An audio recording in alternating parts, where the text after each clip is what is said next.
Yes, lads. Episode 43 of the Fulham CAREERMODE for you today. So in today's episode, we've got 4 games, just limited, 2 league games, and in fact 2 cup games. We've got the 5th round and the 6th round of the FA Cup. So quite a lot going on there, I'm not going to lie. Yeah, we've got a bit of a cup run for you today, and you'll see the episode title. I'm not trying to give anything away, but in one of the games we scored 7 goals. So yeah, very, very, very, very important games today. So we are second in the league, and we do start very, very quickly with an away game at St James's Park, and we do have Newcastle. So very difficult game.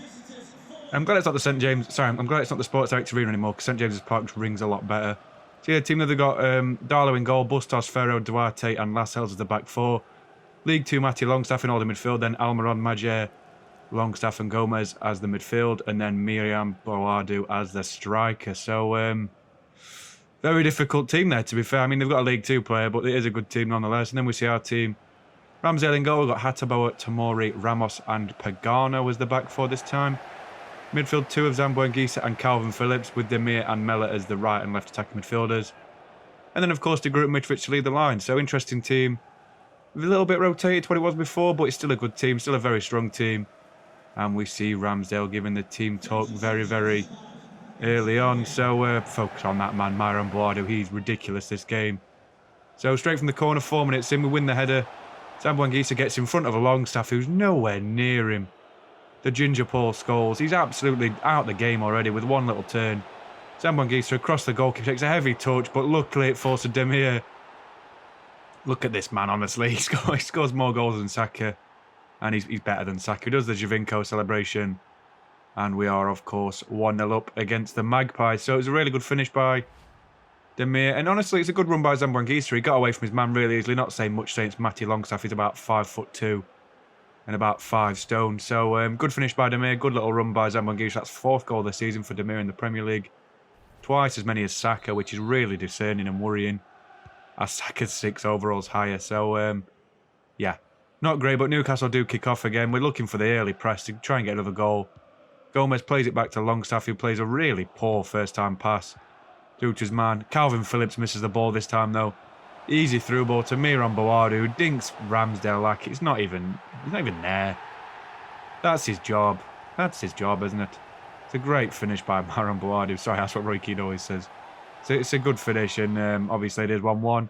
So 24 minutes now, great ball crossed in, and Ramsdale has to readjust to make an excellent save. High, just below his crossbar. And they do get another corner. Lovro Mai is a really good signing, to be fair, from Dynamo Zagreb for these. Almiron this time flicks the ball back, and he does head it wide of the post, as it is still 1-1. So 31 minutes this time, 7 minutes after the last attack. Boadu looking for the little split pass to Gomez, and it's a really, really good team goal from Newcastle. Great through ball by Boadu and a fantastic finish by Gomez. And of course, Newcastle are now 2 goals to 1 up. So you see this, look at that split in defence. But Boadu is fantastic this game, by the way. Absolutely fantastic. And it is 2-1 to Newcastle. So 10 minutes before the end of the half, Lovro Mai picks up the ball, bends one, and it hits the crossbar. Ramos clears it. And we get really, really lucky. And just before the end of half-time, Gomez comes down the wing again. It was probably Newcastle's second best player after Boadu. Longstaff gets past his man. Easy ball in through Ramos and Ramsdale. And Boadu, as he's decked, makes it 3-1. We're really struggling. Really, really struggling. I'm not going to say we're cracking under the pressure, but we are struggling. It is only 3-1, but we are really, really struggling. And we do go into half-time. 2 goals down at St James's Park. We really need a quick turnaround, because Newcastle are a bogey team. They're really, really difficult to play against. And we do have another chance, though. So De Groot this time's played through, and Darlow makes a really, really good save down low to his right-hand side. 10 minutes after the restart. It's a great effort, and look at that. What a strong hand that was from Carl Darlow, the former Forest goalkeeper. We do get a corner, though, sorry, and Miller is looking for Mitrovic in the middle. Sorry, I stuttered a bit then. Mitrovic doesn't win the header, unfortunately. It comes out to Ramos, who's looking to ping the ball back into the box. It's a really good effort, headed away at the last minute by the Newcastle players, who managed to get their way out of danger so well. Look at that. Everything just happens for them. And Matty Longstaff plays a really nice through ball to Maya. Just look at this. Everything they do just you can tell they're going to score. Everything they do just sort of cut the ball back, ping it about a bit. Really good play. They still got the ball somehow. We've tackled them twice already. Lovro Meyer was offside, but apparently not. And just Boadi makes it 4-1. What are you meant to do with the opposition there? Like they just power through you. Doesn't even matter that I'm going to their opposition to try and get the ball off them. Everything just goes through, and we are indeed 4-1 down, and it's looking like the end of the game. But we do get another chance. 65 minutes now. Mella turns really well. Zambanguisa through ball to De Groot, who hits one across the goalkeeper straight to Demir, and it's a really, really good team goal. Demir gets another goal, second of the game. I try and pick the ball up with him, but apparently he fancies dribbling it to the corner, as you do. This game's so unrealistic sometimes. And we do get another chance. 20 minutes left now. Mella picks up the ball. Again, his turning's phenomenal. Zambanguisa has a shot. Really good effort. It's a good save by Darlow, who tips it wide of his post. But they get the ball again. Pagano wins the ball. Mella eventually has another shot, and it comes out to Demir for his hat-trick. And he does celebrate, unfortunately. I tried just to pick up the ball, but apparently a jump on the floor at 4-3 down with 20 minutes to go. And we are indeed still 1 goal behind. So Ramsdale comes and claims the corner this time. 84 minutes now. A long ball over the top to Zambanguisa again, who's running against Duarte. And what's he going to do? Take it straight past him. He turns on a 50p. It's a really, really composed finish by Zambanguisa, who seals the draw for us, really. A really good bit of play. Manages to win the ball back from the corner. A loose pass from Ramsdale, really. And look at what it means to us. We don't want to lose against Newcastle at St James's Park. It's a really, really good bit of play by Zambanguisa, who's fantastic on FIFA, let's be honest. The dribbling for a big man, he's like mid-Vieira. He's absolutely fantastic. Really good finish. And we do, in fact, get one final chance. This time, Carrillo is intercepted. Demir picks up the ball again, though. Mella again, looking for a pass. Finds Carrillo, who turns his man. And in the last minute, what a finish that is. Oh my days, the celebrations from the boys. We've got 3 goals down at one point. We've scored 4 in the second half to manage to nick the win at St James's Park. Right under from Newcastle's feet, and we've deserved it, I'm not going to lie. Really unlucky this game to concede some of the goals we did. And look how bloody big that stadium is. Oh my God, like they look like ants on pitch when you're sat at top of St James's Park. It's a ridiculous stadium in real life. But Carrillo, wearing the captain's armband for some reason, does get his 2nd goal of the season. He's an impact player, Carrillo. I think he's our top Champions League scorer, to be honest. He's absolutely fantastic. Absolutely fantastic. Preferred to De Groot in the Champions League. And he seals the win for us this game. What a result that is. 5-4 against Newcastle. 9-goal thriller. And this wasn't the game we scored 7, but Jesus, that was a really good result. Really, really good. So Demir did collect the match ball. And we do go straight into the press conference. So after that, I mean, it's just the questions in career mode are just so boring and basic. They always ask about how come the player played so well. We scored an hat-trick, so that's why. He's a quality player. And I don't think we'll win the league this season, but I mean, we need the top 4, don't we? We absolutely need it. We desire it. And after that, I'm just looking at what I need to do to boost the team morale. It's just really, well, everyone's very happy, aren't they? So twice we've beaten Newcastle this season, but twice they've made us work for it. And we do come out with a win, which was a very, very well fought for, hard win. But we did indeed win the game. And we go straight into the second game, and we've got Chelsea at Stamford Bridge in the 5th round of the FA Cup. So this is a really, really difficult opposition. We always lose to Chelsea, our West London rivals, and we do see our team. So Ramsdale starts as the new cup keeper. He's the only keeper. We've got Brian, Tanganga, Gvardiol and Robertson's the back 4. Looking for a bit of strength in the back 4 now. We've got Carvalho and Bellingham in midfield with Silas, Kruzanic, Jones and Carrillo as the strikers. So Bellingham and Gvardiol come in to make the team a bit stronger. And obviously Ramsdale being the goalkeeper makes a lot of difference in games like this, and we do get underway at Chelsea. So, I mean, I don't know why I'm doing all this skill to start with. It doesn't do anything, as we have to wait 17 minutes later for Silas to run down the wing. Really, really well. Crossbar into Carrillo. It's a really, really good header, that. I say really so much in these episodes. It's absolutely ridiculous. It's a really good ball in, though, by Silas, and Carrillo out-jumps his man and slots it past the goalkeeper to put us 1-0 up. Really composed finish. And Mendy, for a change, is nowhere near it. Mendy keeps him in every game. He's ridiculous to play against. He's horrible to play against. It's a great ball by Silas, and Carrillo did put it past the big Senegalese goalkeeper. So it's just still 1-0, and just before half-time, Jones goes through this time. Across Mendy, it's a fantastic save from the Chelsea number 1. A very, very good save. Down low, up high to his right-hand side. And unfortunately, we couldn't seal it just before half-time, but We did get the job done in the first half, 1-0 up, and it was very, very positive, as we see Jimenez and Havertz. But just after the restart, Robinson looks for Bellingham, who hits a really good effort. Curler just off the bar. Unfortunately for Mendy, it lands in his arms, and Chelsea get away one. And then 15 minutes before the end of the game, Kante plays the ball into Pulisic, who hits a really good effort. Blocked away, Kante picks up again, Hudson-Odoi. And then Gerardo Moreno turns his man and fires into the top corner. What a finish that is. Oh my God, what am I meant to do with that? It's just exceptional. Absolutely exceptional. Takes the ball really, really well. And as I say, fires it past Ramsdale to the top corner. And Chelsea have got themselves back in the game, unfortunately. It does mean that we've got to work a bit harder for it now, because we don't want to go out in the cup at this stage. It's a good turn. Look at that. That's really, really good. It's like their first effort on target in the game. As you can see, you're not seeing it before this. And Mella does indeed come on for Carvalho. As we do get underway, we hear a boo from the Chelsea fans. I don't know why. But just before half-time, a cross ball into Gvardiol, who doesn't win the header, unfortunately. Chelsea do get it away. Brian looking for the winner. We do have a chance here. Jones picks up the ball, has a shot. It's blocked again. Cleared again by Chelsea. Straight to Bellingham. And for some reason, like, they blow the whistle right there. I'm on the edge of the box. I was going to shoot first time, to be fair. That could have gone anywhere. So it's a bit ridiculous, but I'm not very happy about it. And, I mean, extra time happens and nothing, literally nothing at all happens. There's no shots, no exciting moments, and we're going to go straight to penalties. I'm not going to lie to you. Right before the end of the half, 1 minute extra. Nothing's going to happen.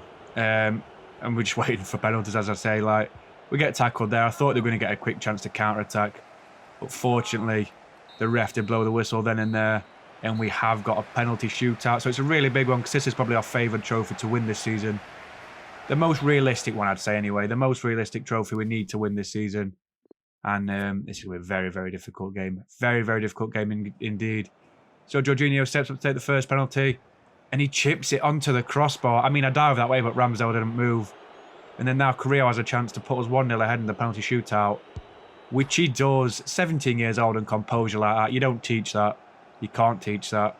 Then Moreno has a penalty. Sends Ramsdale the wrong way. Very good penalty by the Spaniard. And now Mitrovic, the man who never misses anything in his life.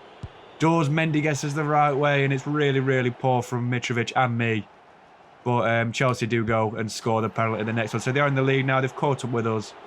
And it's us who's sort of got to score every penalty we've got to win the game. So Saka steps up this time. You just don't change your mind when you're taking penalties against the AI goalkeeper, or they will save them. So Azpilicueta this time hits the crossbar. I thought it was in, to be honest. I forgot about what happened in the shootout. It's a good effort from Azpilicueta, but off the crossbar. And Gvardiol again. We go left. We make no mistake. We are indeed 3-2 up. And this is the big penalty. Pulisic against Ramsdale. And Pulisic sends him the wrong way to keep Chelsea in the game. So we've got to score. Yusuf Demir. I was thinking, let's change my mind and go right this time. He moves his head though, and Mendy reads him really easily. It's now 3-3, and Simon Kjaer has to score really. But he puts it wide of the post, and we've got a chance to win the game. Joe Bryan, Fulham legend, absolute legend of the club, steps up, and he sends him the wrong way. We've won the penalty shootout. We're into the 6th round / quarterfinals. Look at what it means to the boys. Look at that run. I remember seeing a video of Steve Bruce on FIFA running like that, and everyone was like, you can't run like that in real life, so why is that realistic? But we see the man in the hat running, and it's just fantastic. What a win that is. Joe Bryan, look at the composure. You're going to see a couple of replays of this. What composure that is. To slot it past Edward Mendy down at the bottom left corner. Mendy doesn't even move because he knows he's not getting there. And he does indeed put us into the next round of the Cup. So, nothing else to say, but absolutely fantastic result. I think we deserved the game on the balance of play. We had 3 expected goals to 1.5. Joe Bryan with the man of the match for us, but not in general. I think a Chelsea player got it. I can't remember who. It might have been Pulisic. No, Moreno apparently. But Joe Bryan definitely deserved it. Had a very stellar defensive performance in the game as well. And 100% tackle success rate. And his penalty was fantastic to steal the game for us. So into the next round of the Cup. How good is that? So a little notification there if you heard that. I don't know how that's come up. But yeah, we do win the game. Absolutely fantastic. Absolutely fantastic. And hopefully we're going to get someone like Brentford in the next round, or Brighton. Not a bigger team. So going to the press conference, we deserve it after the FA Cup. We want to break the play up a little bit. And that was phenomenal. That was absolutely phenomenal result. As I say, this time we made a little bit of a change, and we did manage to beat them. So it wasn't that bad in in general. And as I say, they're good going forward, but I mean, they're not great defensively. We always have loads of shots against them. It's just Mendy. Mendy always saves Chelsea every time we play him, but, you know, we won the game and we go straight into the third game. We've got Crystal Palace at Selhurst Park. It's the 200th game as the Fulham manager for the man in the hat. And, yeah, interesting start to the game we've got. And, I mean, it's a bit of a rundown stadium, isn't it, Selhurst Park? It's a bit old. It's not like the Cottage, which is beautiful. It's like a bit run down, a bit old. Not quite like Hillsborough, but it's not great. We do have a team. We have Ramsdale in goal. We have a back four of Lamptey, Tamori, Tanganga and Gavardiol. Tanganga making his first start in ages. We have Bellingham and Zambo in midfield. We have Demir and Mella as the right and left attacking midfielders. And then Mitrovic and De Groot are leading the line. So Hatabo drops to the bench as well as Phillips. And yeah, so did Ramos. So very early start to the game, 14 minutes. Kaladzic has a shot. It's a really poor bit of goalkeeping from Aaron Ramsdale. The shot straight at him. He like dives out of the way. It's really, really poor keeping. But they are 1-0 up, obviously. It's not a bad finish, but just poor from Ramsdale. So 19 minutes now. Mitrovic across the goalkeeper, across Tim Krul. Why is he their starting goalkeeper? And we've got Alex Romero. I don't understand this game. We're into like 4th or 5th season, and they're still using Tim Krul, who's like 45 years old. He's probably older than Manono. I'm being honest. So good finish nonetheless. Krul can't get down at his old age. He's got no hips left, bless him. But Palace do come again. Elise does really well. Plays with Kaladzic again. And what a finish that is. Across the goalkeeper. The big Austrian centre forward. It's a really good finish. From Stuttgart, they signed him. He celebrates with Patrick Vieira. He's even taller than Vieira. That just shows you how big he actually is. He's about 6'6", I think, to be honest. So here we see Ramsdale making an absolute meal of a cross. Unfortunately, we do get away with it. But just before half-time, Sam Wangisa, urging the midfield. Great ball by Mitrovic to De Groot, who takes the ball in stride past Jonathan Brooks. Straight across the goalkeeper. Tim Krul, nowhere near it, as usual. It's a really good finish. Really good finish by De Groot on his weak foot. As we say, across Krul. And he's nowhere near it, as usual, because he's old. And we are 2-2 at half-time. Kaladzic's been fantastic for them. I wonder what overall is, because he could be a good long-term replacement to Mitrovic. But yeah, it's very, very good start to the first half. With Gavardiol running through on goal. Can't even say his name. Gavardiol running through on goal, but he does miss. So it's a bit shite, to be honest. But Mitrovic this time, 50 minutes before the end of the game, straight across the keeper. I thought it was a penalty, to be fair. He got fouled as he was like sort of had the shot, and he went down, and it should have been a penalty. But you know, it is what it is. The resulting corner, though, looking for Mitrovic again with the cross, but Krul does manage to claim it. Palace this time are going to try and start a quick attack. The football they play is phenomenal, by the way. Guimaraes plays the ball out wide to Dest. Looking down the wing for Joseph Martinez, our arch rival. I hate Martinez on this game. And Guimaraes, the new Newcastle man, should really score from there as Vieira looks on. And just for the end of the game, though, Dest pulls the ball back. It's a great finish by Perez. I don't even know who he is, but it's a really good finish. Probably a regen. Straight across Ramsdale. And we're just unlucky. This is one of them games where it's just unlucky. I think it's Carlos Perez. I don't think it's a real game face either. We're just really unlucky with the result. And we do lose a game 3-2. Very rarely we lose a game in London. Especially a game in the Premier League, to be honest. And it's just... It is what it is. I can't complain too much. Palace deserved it on the style of play they were playing. And just in general, the goals they scored were really good. They deserved it on the goals scored as well. 2.9 for them, 2 for us. And just disappointing. Bellingham had a good game. So did Mitrovic. Ramsdale was a bit poor, to be honest. Tanganga had a really good game back in the team. Actually made a new appearance in the Premier League, which he never really does currently. And Mella was probably the worst player on the team. He just nothing from it at all. But we're on to the final game of the episode. We have got Liverpool in the FA Cup. And this is a massive game. 6th round, so I think it's the quarterfinals. It's something like that. You see the team, we've got Ramsdale in goal. Joe Bryan makes another appearance. Well, Tanganga as captain and Pagano and Robinson as the back four. So very heavily changed. We've got Carvalho and Phillips as the midfield two. We've got Silas, Krasnic and Jones and Carrillo as the front four. So very, very heavily rotated lineup. But the front four remains the same from the last cup game because they were all fantastic, to be fair. And we see Phillips and Ramsdale leading the team talk. So we do get the kickoff at Anfield. And we do play it to the side to start off with. So 4 minutes in, though, straight from that attack, to be fair, Silas goes across his man, across the keeper, into the top corner. It's an absolutely fantastic finish from the Dominican Republican striker. I don't even know what it is. DR Congo, Dominican Republic of Congo. Yeah, he puts us 1-0 up. It's irrelevant. It's irrelevant. And Ramsdale's forced into a really good save from Mane. And then another one from Gabriel Jesus. Somehow makes the save as Tanganga clears it off the line. And he tries to clear it out again, straight to Salah, and Ramsdale gathers really comfortably to keep us in the game with 3 fantastic saves. And 10 minutes after that, though, Mane is through again. He hits it straight across the body of Ramsdale into the middle of the net. It's unlucky from the England number 1. Not really much I could do with that, as I always say. And it is 1-1 at half-time, so a bit of an uninteresting half. Not a lot happens, but I'll tell you what, this second half is balls to the wall. Mad. Absolute madness this second half. You'll see it in a minute.